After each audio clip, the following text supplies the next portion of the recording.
Wait, wait, wait. Sandali lang. Hold on. Hindi yan okay.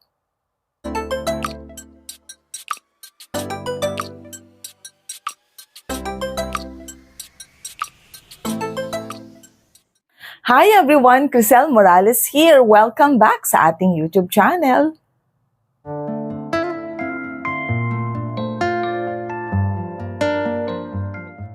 Okay, magandang araw sa inyong lahat and please allow me to wear something that refreshes my body kasi ang init-init ng panahon. Summer na po. At sana kayo ay safe from the scorching heat of the sun at dun sa banta ng El Niño. Sana lahat po tayo ay okay. Okay, so in this video, red alert tayong lahat. Okay, kasi in this video, we're going to tackle mga bagay na hindi dapat natin ginagawa with regards to our credit card. And this is a compilation of all the queries. You know, I put them all together and then I analyzed and then I came up with this video. Sabi ko, eto yung kailangan nila for today. We have to be reminded with this. Ito mga issues na ganito is na-tackle na natin once in the past, but I think we need to reiterate once more kasi nga that was 3 years ago, 2 years ago, and I think kailangan natin bigyan ulit ng emphasis kasi lahat naman tayo nakakalimot, di ba? So we have to be reminded once again. So, ano nga ba ang first query natin? Roll VTR!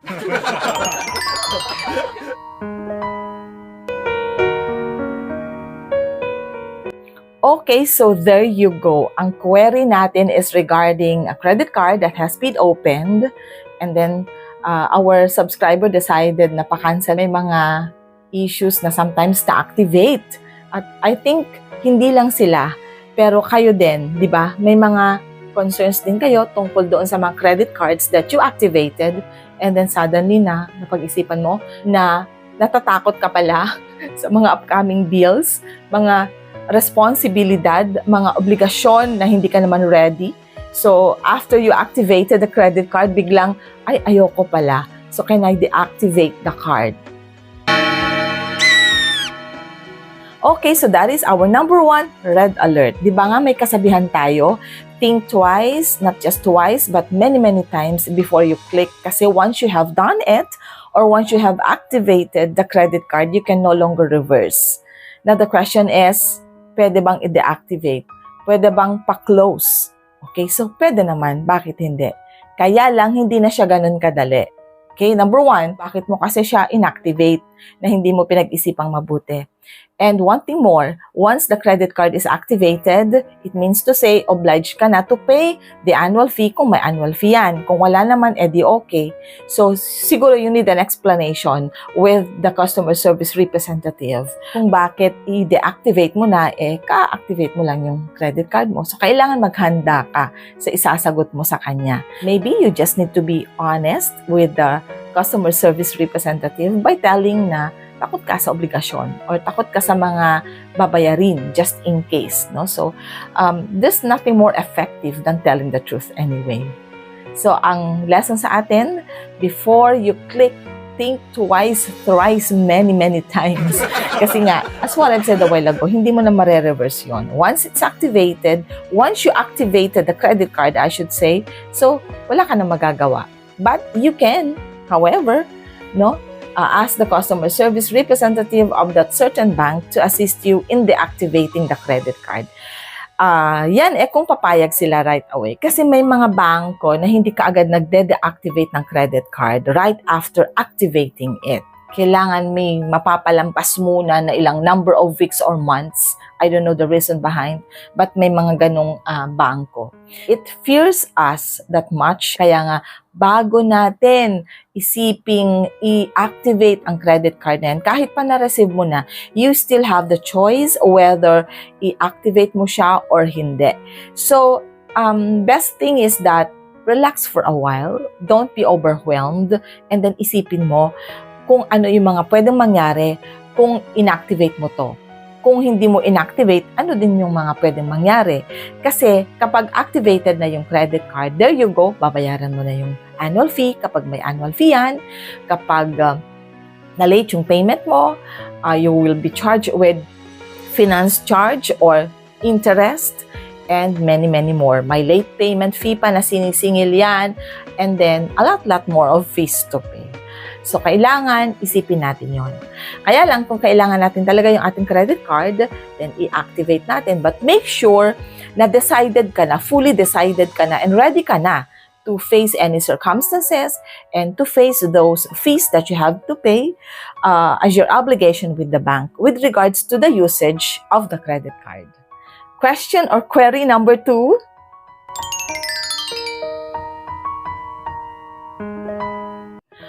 Alright, yes, pwede naman. Pwede namang mag-apply ng 2 credit cards sa iisang bangko. Why not? But the question is, why should you? Yes, why should you? Kasi, bakit tinanong ko yung why should you? Kasi, most of the banks offer 2 credit cards with shared credit limit. Ibig sabihin, kung yung unang credit card mo is 20,000 ang kanyang credit limit, now nag-apply ka ng ibang credit card of the same bank, hindi ka bibigyan ng separate na credit limit. Most of the bank, ganon ang arrangement. So, kumbaga, iisang credit limit na 2 ang credit cards. Doon nag-iiba na lang yung mga perks and points, yung mga privileges siguro. Pero, take note na shared ang credit limit. At ang nakakaloka is kung parehong may annual fee. Oh my goodness. Okay? Di ba magsisi ka na, girl? Magsisi ka na talaga. Imagine mo, 2 credit cards, shared ang credit limit, at both may annual fee. Oh, dinaloka ka. So why should you? Why should you kung gano'n ang arrangement? But may mga bangko din kasi, like I think Metro Bank, I heard from my friends na separate ang credit limit kapag nag-apply ka ng pangalawa mong credit card with Metro Bank. So, yun ang maganda. I don't know kung ano pang bangko yung nag-o-offer ng separate credit limit dun sa second credit card. But most of the credit cards I know, kasi I have with me, East West Bank, BDO, PNB. Nagkaroon ako ng mga second credit card but shared ang credit limit. Kaya, ang ginawa ko, pina-deactivate ko yung pangalawang credit card with them. Yun yung lesson that I've learned. Kaya ngayon, sinishare ko sa inyo para huwag nyo nang gawin. Okay? Warning na sa inyo yan. Considering all that I have said a while ago. Red alert number 3.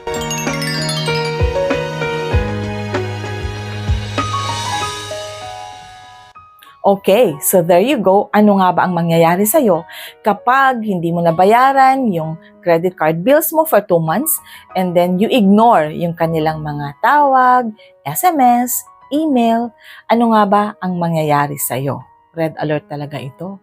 You will be considered delinquent once na hindi mo pinapansin yung kanilang tawag, email, SMS. Ang dapat gawin kasi, at least sumagot ka. And kung ano man yung reason behind na hindi mo nabayaran yung credit card bills mo, kasi most of the agents or the customer service representative na tumatawag, tinatanong kung ano yung mga reasons behind na hindi mo nabayaran yung credit card bills mo. And it is not bad to tell the truth. E di sabihin mo, kung may emergency ka, may nagkasakit, just in case, sana naman wala. Yun na nga, yung mga reasons, yung mga katotohanan, yung truth about the reason behind kung bakit hindi mo nabayaran yung credit card bill mo. Sabihin mo na, pagkakataon mo ito, di ba? Para at least mo-consider naman ni bangko those reasons at malay mo, di ba? They'll give you another chance by not applying the interest. Kasi may mga lender na ganon, na hindi mo na ina-apply yung interest or penalty, basta magbayad ka right away.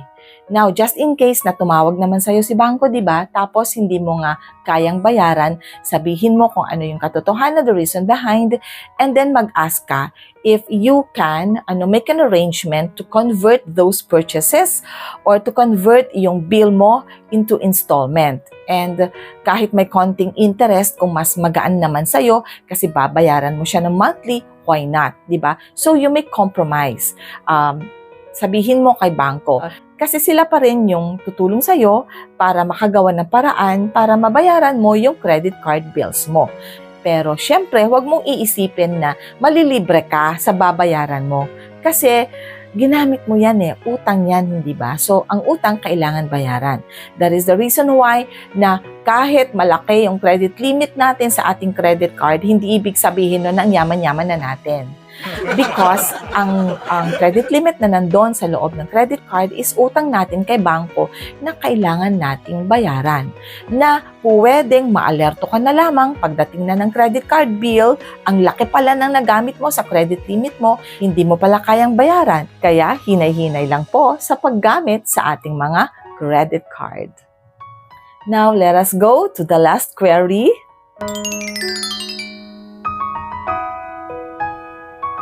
Yon, so mas magaan namang sagutin ang query na to. Ano nga daw ba ang convenience in having a credit card? Okay, malaki naman. Malaki ang convenience of having a credit card. This is total information doon sa mga nangangamba na mag-activate ng kanilang mga credit card kasi ang nakikita lang natin is yung takot natin doon sa mga obligasyon na babayaran natin. Kaya nga, as what I've said, reiterate ko lang na bago kasi tayo mag-apply ng credit card, make sure kung ano yung bagay sa lifestyle natin. Kung ayaw natin magbayad ng credit card na may annual fee, di na mag-apply ng credit card na walang annual fee, walang late payment fee, walang cash advance fee. May mga ganon, may mga credit cards na ganon. So yun yung i-prioritize nating applyan.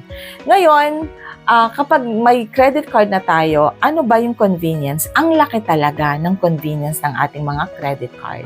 Kasi just in case na na-delay yung sahod, at least may credit card tayo na pwedeng mag-sustain sa mga gastusin natin while waiting for our sahod.